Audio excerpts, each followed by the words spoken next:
Assalamualaikum warahmatullahi wabarakatuh. Berjumpa lagi dengan saya Dede Yanti Nursalis, CGP Angkatan 11, Kabupaten Tasikmalaya, Jawa Barat. Izinkan saya untuk memaparkan modul 1.4 koneksi antar materi tentang budaya positif. Pada program Guru Penggerak saat ini, saya dibersamai oleh Bapak Henry Kurniadi MPD sebagai fasilitator dan Bapak Ismail Eskom GR sebagai pengajar praktik. Dalam koneksi antar materi saat ini, saya akan memaparkan keterkaitan modul 1.4 budaya positif dengan modul 1.1 filosofi Ki Hajar Dewantara, dengan modul 1.2 nilai dan peran guru penggerak, dengan modul 1.3 visi guru penggerak. Tugas 1 yaitu buatlah sebuah kesimpulan mengenai peran Anda dalam menciptakan budaya positif di sekolah dengan menerapkan konsep-konsep inti seperti disiplin positif, motivasi perilaku manusia seperti hukuman dan penghargaan, posisi kontrol restitusi, keyakinan sekolah atau kelas, segitiga restitusi, dan keterkaitannya dengan materi sebelumnya yaitu filosofi pendidikan nasional Ki Hajar Dewantara, nilai dan peran guru penggerak, serta visi guru penggerak.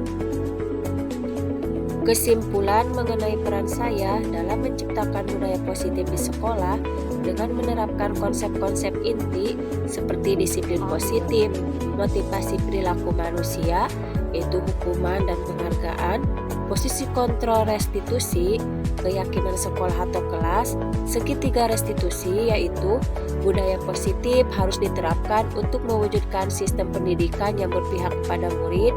Sebagai pendidik, guru harus maksimal dalam menerapkan budaya positif. Agar dapat menciptakan budaya positif di sekolah, kita harus memahami terlebih dahulu konsep inti, yaitu disiplin budaya positif, teori motivasi perilaku manusia, hukuman dan penghargaan, posisi kontrol restitusi, keyakinan sekolah atau kelas, segitiga restitusi dalam penyelesaian masalah. Selanjutnya, dalam penerapan budaya positif di sekolah diperlukan kerjasama yang baik antar warga sekolah. Dengan komunikasi dan kolaborasi kerjasama akan terwujud dengan baik. Jika budaya positif telah terwujud, maka akan ada murid yang bahagia secara lahir dan batin, guru yang saling mendukung dan menguatkan, serta lingkungan sekolah yang nyaman dan aman. Menerapkan konsep-konsep berikut untuk budaya positif yaitu disiplin positif, nilai-nilai kebajikan universal, motivasi perilaku manusia, hukuman dan penghargaan, keyakinan kelas, memahami kebutuhan dasar manusia dan dunia berkualitas, mengetahui dan memahami posisi kontrol, serta segitiga restitusi. Yang pertama, disiplin positif mengarah kepada disiplin diri yang memiliki motivasi internal, dapat mengontrol diri dalam melakukan segala tindakan, membuat murid memahami dan menyadari bahwa disiplin diri yang mengacu pada nilai-nilai kebajikan universal berdasarkan motivasi intrinsik bukan ekstrinsik, bukan karena paksaan, ujian, atau hukuman. Hal tersebut agar dapat terbentuk murid-murid yang berkarakter, disiplin, santun, jujur, peduli, tanggung jawab, dan merupakan pembelajar sepanjang hayat sesuai dengan standar kompetensi lulusan yang diharapkan. Yang kedua yaitu motivasi perilaku manusia terbagi menjadi dua, ada motivasi eksternal dan motivasi internal. Ketika murid berada dalam posisi untuk menghindari ketidaknyamanan atau hukuman, serta untuk mendapat imbalan atau penghargaan dari orang lain, maka motivasi murid kita masih eksternal. Akan tetapi ketika murid kita menjadi orang yang mereka inginkan dan menghargai dirinya sendiri dengan nilai yang mereka percaya, maka motivasi tersebut berasal dari internal. Yang ketiga, keyakinan kelas. Keyakinan kelas hendaknya bersifat lebih abstrak, ditulis berupa pernyataan-pernyataan universal. Pernyataan keyakinan kelas senantiasa dibuat dalam bentuk positif. Keyakinan kelas disepakati bersama agar tercipta lingkungan yang positif. Yang keempat adalah kebutuhan dasar manusia. Kebutuhan dasar manusia terbagi menjadi 5. 1. Kebutuhan bertahan hidup atau survival. 2. Kasih sayang dan rasa diterima, kebutuhan untuk diterima, love and belonging. 3. Penguasaan, kebutuhan pengakuan atas kemampuan atau power. 4. Kebebasan, kebutuhan akan pilihan atau freedom. 5. Kesenangan, kebutuhan untuk merasa senang atau fun. Yang kelima adalah 5 posisi kontrol. Yang pertama penghukum, yang kedua pembuat merasa bersalah, yang ketiga teman, yang keempat pemantau, dan yang kelima manajer. Sebagai seorang guru, dari kelima posisi kontrol guru hendaknya kita disarankan untuk mengambil posisi manajer, karena posisi ini mengajak murid untuk menganalisis kebutuhan dirinya maupun orang lain, kolaborasi dengan murid memperbaiki kesalahan yang ada sehingga murid akan lebih mandiri, merdeka, dan bertanggung jawab atas segala perilaku dan sikapnya yang pada akhirnya dapat menciptakan lingkungan yang positif, nyaman, dan aman. Selanjutnya, segitiga restitusi. Guru yang berperan sebagai manajer menggunakan segitiga restitusi untuk menyelesaikan masalahnya. Dalam segitiga restitusi terdapat 3 tahapan. 1. Menstabilkan identitas.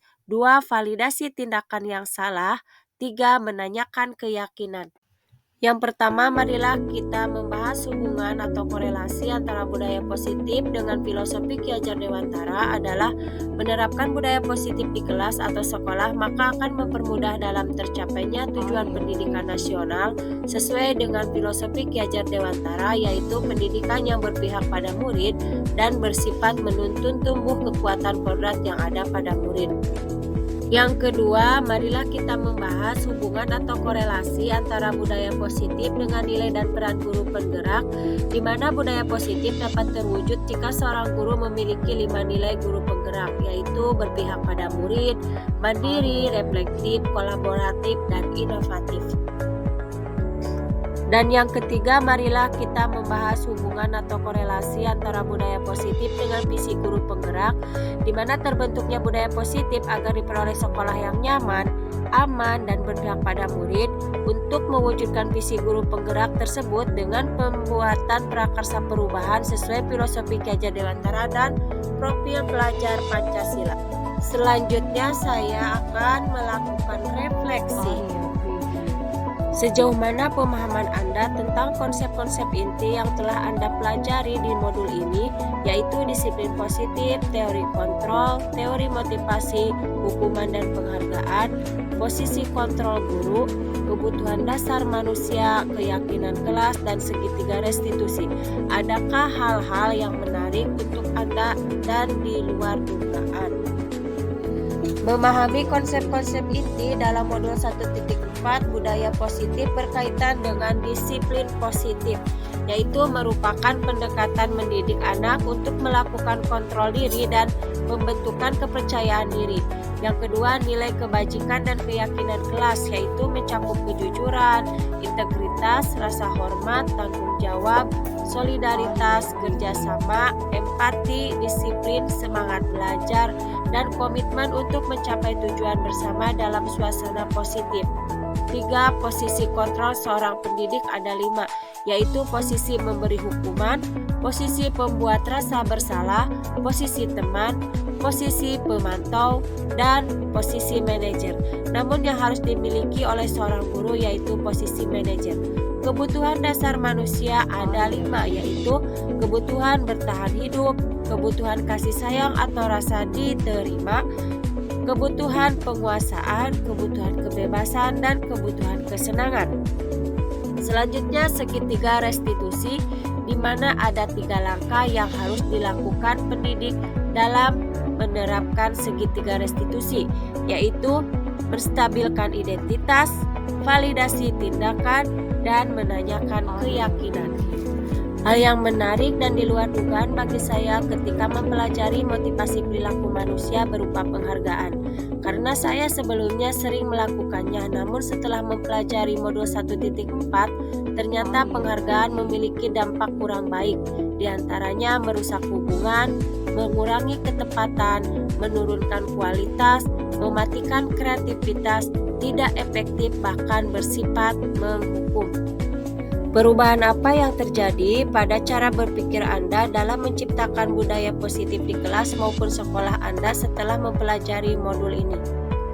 Setelah mempelajari modul 1.4, perubahan yang terjadi pada cara berpikir saya yaitu saya menyadari bahwa posisi kontrol yang biasa saya lakukan adalah sebagai penghukum dan teman, seharusnya sebagai posisi manajer, dengan cara menangani masalah dengan menggunakan segitiga restitusi.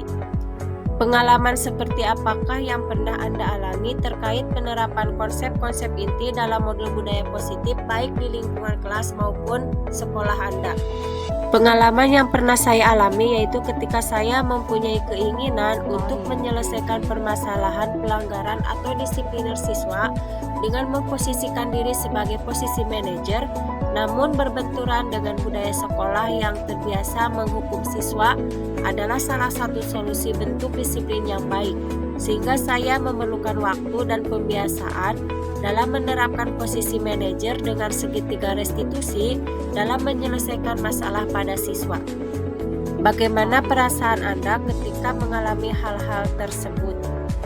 Perasaan saya ketika saat saya menerapkan segitiga restitusi dalam menangani permasalahan siswa, saya merasa nyaman dan tenang karena selama berdialog menggunakan kalimat-kalimat yang positif dan menguatkan, sehingga terjalin komunikasi yang baik dengan murid. Menurut Anda, terkait pengalaman dalam penerapan konsep-konsep tersebut, hal apa sajakah yang sudah baik? Adakah yang perlu diperbaiki? Menurut saya, hal yang sudah baik adalah mulai muncul motivasi intrinsik atau internal pada murid untuk melaksanakan budaya positif sesuai nilai-nilai kebajikan yang diyakini. Namun yang harus diperbaiki adalah posisi guru sebagai manajer harus dibiasakan. Belum mempelajari modul ini, ketika berinteraksi dengan murid, berdasarkan 5 posisi kontrol, posisi manakah yang paling sering Anda pakai dan bagaimana perasaan Anda saat itu? Setelah mempelajari modul ini, posisi apa yang Anda pakai dan bagaimana perasaan Anda sekarang? Apa perbedaannya? Sebelum mempelajari modul 1.4, saya berada pada posisi kontrol, penghukum, dan teman. Perasaan saya saat itu, saya merasa bersalah dan ada rasa menyesal karena memberikan hukuman atau konsekuensi jika murid berbuat salah. Namun setelah mempelajari modul 1.4, saya mulai menerapkan posisi manajer dan segitiga restitusi dalam penyelesaian masalah. Perasaan saya tenang dan menyadari pentingnya komunikasi untuk menumbuhkan rasa tanggung jawab dan disiplin pada murid. Sebelum mempelajari modul ini, pernahkah Anda menerapkan segitiga restitusi ketika menghadapi permasalahan murid Anda? Jika iya, tahap mana yang Anda praktekkan dan bagaimana Anda mempraktekannya? Iya, pernah, namun hanya menerapkan tahap 1 dan 2 segitiga restitusi, yaitu menstabilkan identitas dengan pernyataan yang saya lontarkan saat itu. Setiap orang pasti pernah melakukan kesalahan. Sedangkan tahap 2, validasi tindakan salah. Pernyataan yang saya lontarkan, kamu tentu punya alasan mengapa kamu melakukan itu. Setelah murid memaparkan alasan, saya langsung meminta murid jangan mengulangi kesalahan yang sama lagi ya, tanpa mengajaknya mencari solusi atas permasalahan yang dihadapi murid. Selain konsep-konsep yang disampaikan dalam modul ini, adakah hal-hal lain yang menurut Anda penting untuk dipelajari dalam proses menciptakan budaya positif baik di lingkungan kelas maupun sekolah? Hal yang penting untuk dipelajari selain konsep inti budaya positif di lingkungan kelas atau sekolah yaitu terciptanya lingkungan sekolah anti-bullying atau perundungan, karena hal tersebut jika terjadi sangat berpengaruh buruk terhadap psikis murid. Terima kasih, salam guru hebat.